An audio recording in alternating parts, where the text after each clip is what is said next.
episode keempat ini, turun dari DLU Kartika ke-7 di Pelabuhan Dwi Kora Pontianak. Kami langsung berangkat menuju Singkawang. Jaraknya tidak jauh, hanya sekitar 153 km. Dalam kondisi lalu lintas normal, perjalanan dapat ditempuh dalam waktu sekitar 3 jam 43 menit. Namun, waktu tersebut bisa lebih lama jika terjadi kemacetan atau jika cuaca sedang kurang mendukung, terutama saat musim hujan. Hujan baru saja berhenti saat kami menapakkan kaki di bumi Pontianak. Jalanan masih basah di awal pagi. Lampu jalan masih menyala, dan suasana malam belum sepenuhnya berlalu. Tidak lama berjalan, hujan kembali turun. Akhirnya kami berteduh sejenak di salah satu minimarket di tepi jalan untuk memasang jas hujan. Sekalian membeli air mineral dan beberapa potong roti.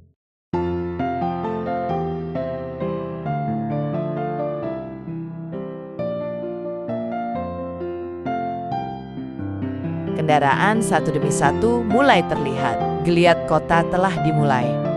Kami menembus kota di tengah dinginnya udara pagi. Untunglah si kecil menggunakan jaket tebal di balik jas hujan yang dikenakannya. Cuaca di Kalimantan Barat seringkali berubah-ubah, terutama saat musim hujan, di mana genangan air bisa menjadi hambatan tambahan di perjalanan.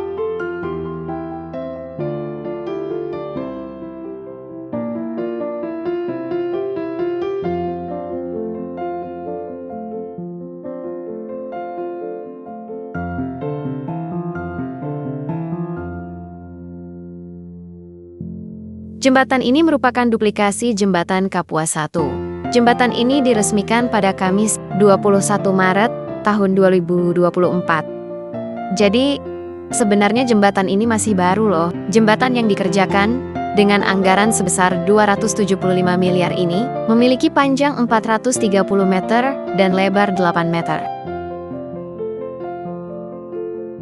Peresmian duplikasi Jembatan Kapuas 1 menandai awal baru dalam sejarah infrastruktur transportasi di kota Pontianak.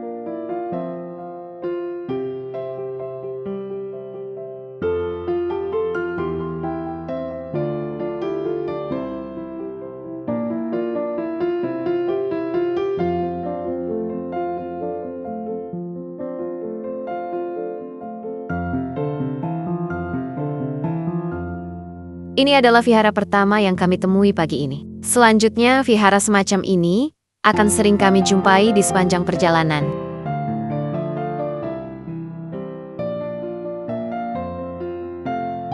Tidak banyak bis antar kota yang ditemui di sepanjang jalan. Perjalanan antar kota atau antar wilayah di daerah ini sulit dalam banyak hal. Ya, sulit transportasinya, ya sulit medannya.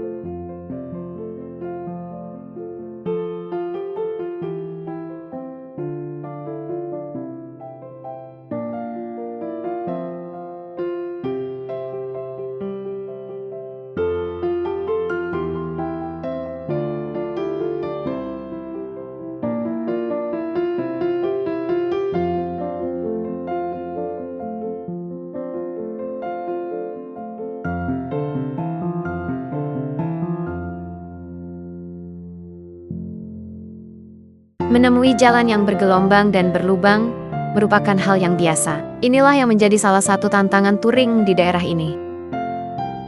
Mengutip dari pernyataan di RRI Pro pada 5 Januari tahun 2025 lalu, Kalimantan Barat memang dihadapkan pada tantangan pembangunan infrastruktur jalan yang kompleks, mulai dari kondisi cuaca, karakteristik tanah, hingga beban kendaraan, yang pada akhirnya sulit terhindar dari kerusakan jalan itu sendiri.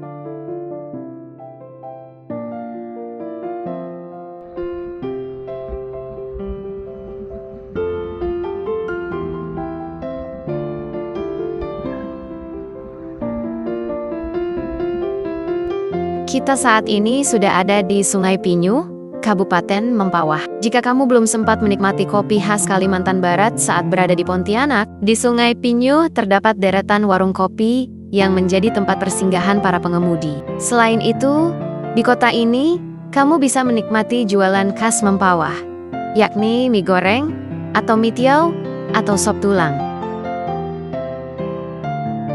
Mempawah memiliki julukan Kota Bestari atau Bumi Galaherang. Kabupaten ini dikenal dengan sejarah dan kekayaan budayanya. Letak strategis kabupaten ini di jalur lintas pantai barat Kalimantan menjadikannya pusat penting untuk berbagai aktivitas ekonomi, budaya, dan pendidikan.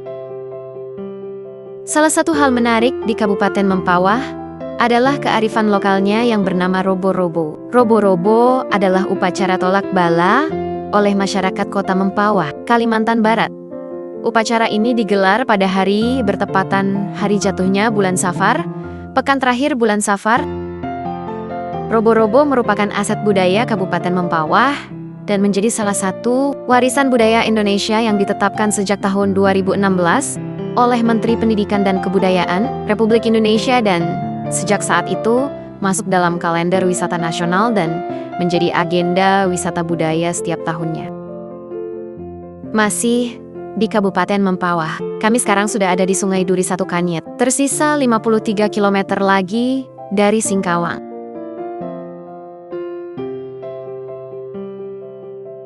Kabupaten Bengkayang merupakan kabupaten terkecil di Kalimantan Barat, mayoritas penduduknya beretnik Dayak.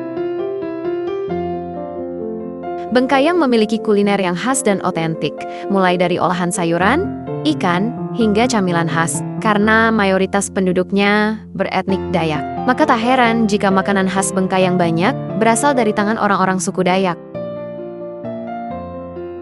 Di 2019 lalu, Kabupaten Bengkayang berhasil mendapat penghargaan sebagai kampung adat terpopuler di Indonesia oleh Kementerian Pariwisata dan Ekonomi Kreatif atau Kemenkraf.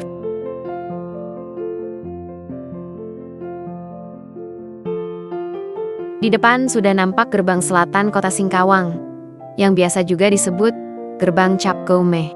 Gerbang selatan ini terinspirasi dari arakan naga khas Kota Singkawang saat Festival Cap Gomeh dan arakan festival seperti Festival Barongsai, Tatung, dan Lampion. Wujud dari keindahan tersebutlah dipercaya dapat membawa keberuntungan dan kemakmuran.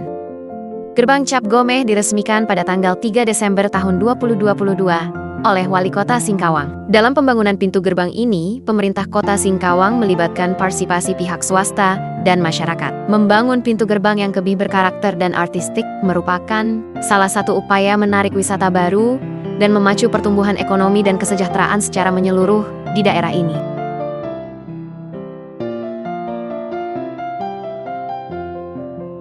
Kota Singkawang terkenal akan keindahan dan keunikan budayanya. Memiliki sejarah berdiri pada 17 Oktober tahun 2001, dengan luas wilayah sekitar 504 km persegi. Singkawang berbatasan langsung dengan Kabupaten Sambas di bagian utara, Kabupaten Bengkayang di selatan dan timur, serta Laut Natuna di barat.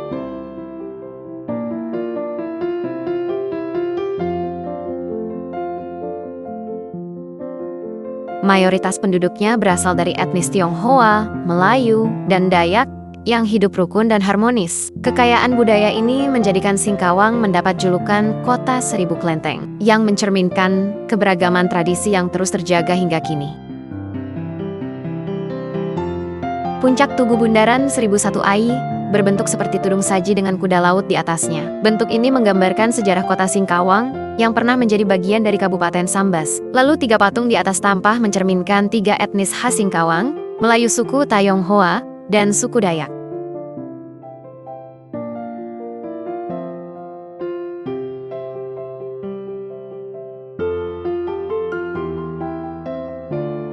Sekarang kita sudah masuk di Kota Singkawang. Kota Singkawang menjadi rumah bagi ribuan warga keturunan Dayak, Melayu, dan Tionghoa. Bahasa yang digunakan di Kota Singkawang adalah Indonesia, Melayu Singkawang Sambas, Hakka, Dayak, Jawa, dan Madura.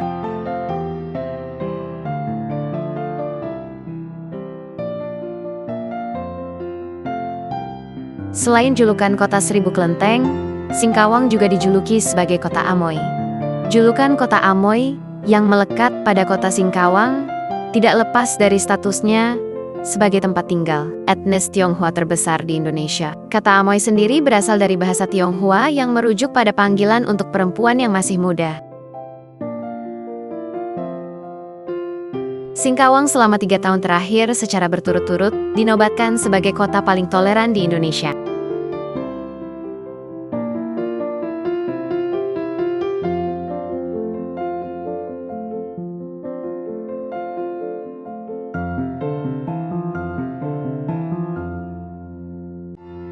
Secara faktual, toleransi di Singkawang terwujud karena masyarakat dari etnis apapun leluasa untuk mengekspresikan ritual keagamaan ataupun kebudayaan mereka. Tidak ada peraturan pemerintah, regulasi sosial, peristiwa ataupun tindakan di kota Singkawang yang membatasi kebebasan beragama dan kebebasan berekspresi. Toleransi bahkan diterapkan oleh pemerintah kota Singkawang hingga ke dalam produk hukum dan dokumen perencanaan.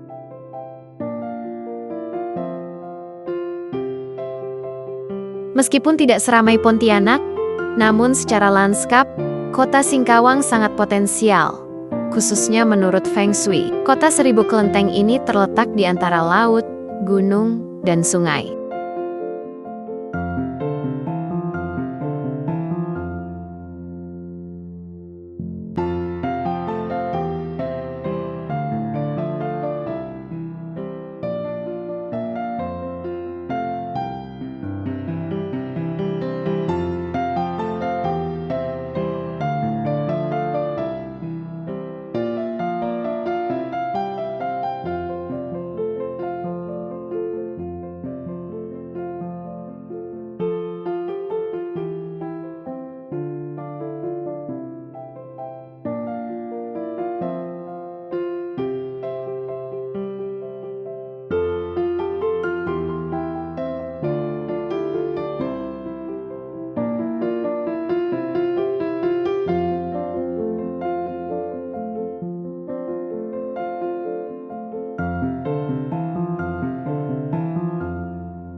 Keberadaan Masjid Raya Singkawang yang berseberangan dengan Wihara Tridharma Bumi Raya merupakan salah satu simbol kerukunan antar umat beragama di Singkawang.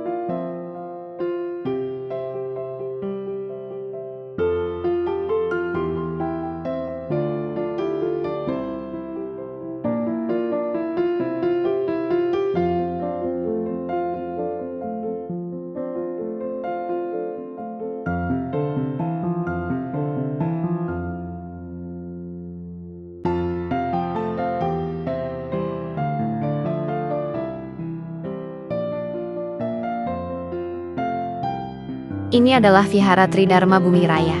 Berdiri sejak tahun 1878, Vihara Tridharma Bumi Raya merupakan salah satu vihara tertua di Singkawang. Vihara ini berlokasi di pusat kawasan Kota Tua, Singkawang.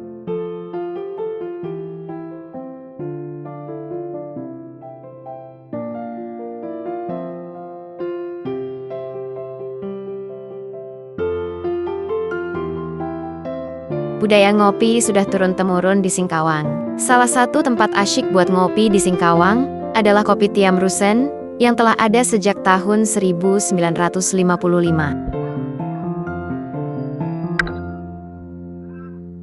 Kedai kopi ini berdiri tepat di seberang Vihara Tridharma Bumi Raya, membuat Kopitiam Rusen sangat strategis bagi wisatawan.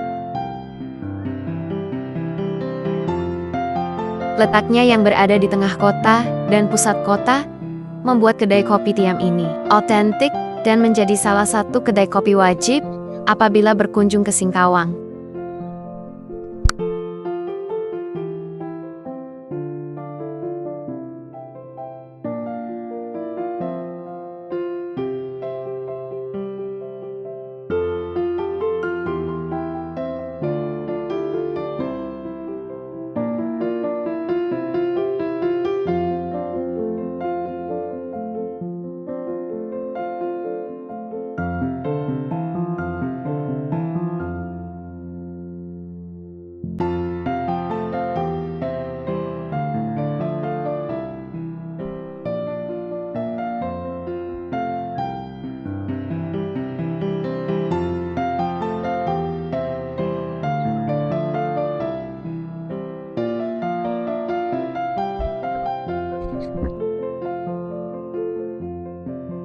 Kami menginap di salah satu hotel yang hanya berjarak selemparan batu dari Vihara Tridharma Bumi Raya.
Dạ hả?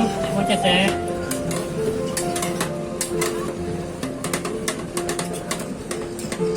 Yang koi ya? Hah? Yang koi thì nghỉ này. Apa? Yang koi.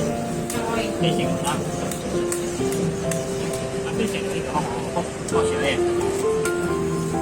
Chào ai? Chào hả? Mua cho xe.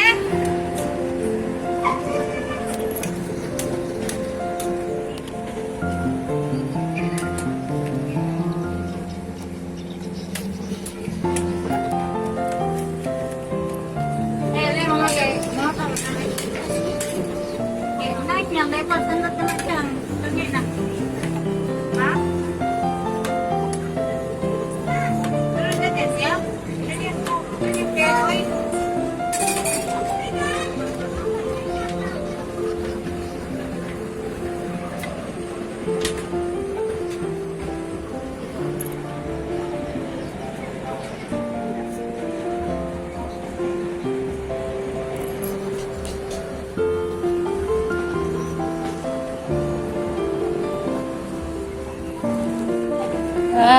Terima kasih. Sudah? Berapa tadi? 20? 15. Oh, 15.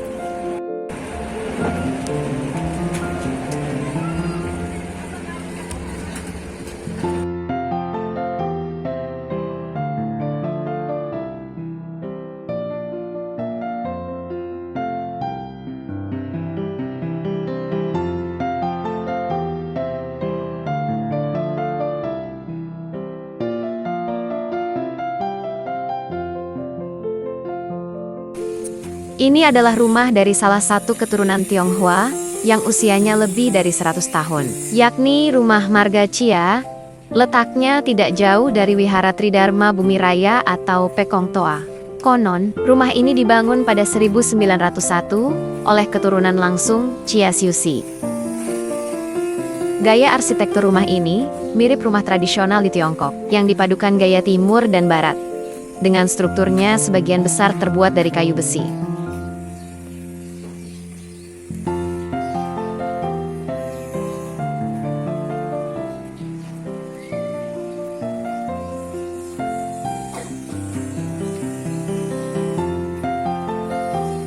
Tempat sembayangnya sih, Likil.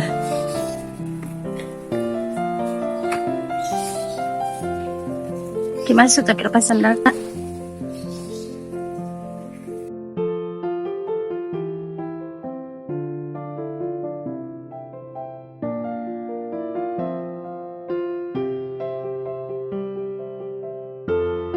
Bangunan yang dibangun pada tahun 1902 tersebut telah ditetapkan sebagai cagar budaya oleh pemerintah kota Singkawang sejak tahun 1999 dan disebut sebagai kawasan tradisional rumah keluarga Chia.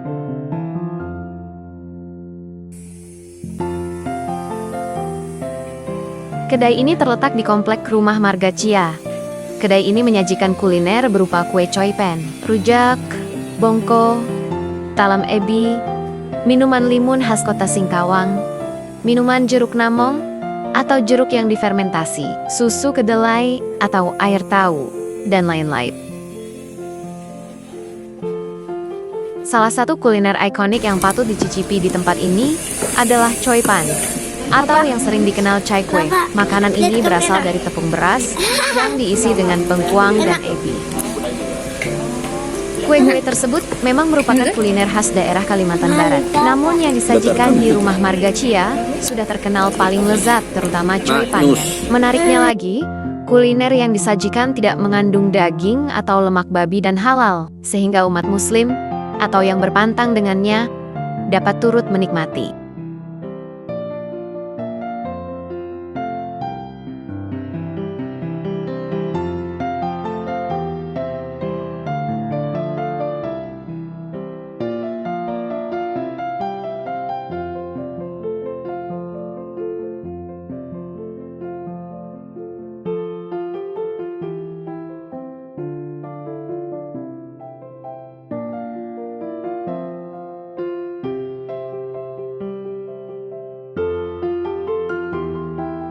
Demikian perjalanan kami di kota Singkawang. Saksikan episode kami berikutnya, perjalanan dari Singkawang ke Pontianak.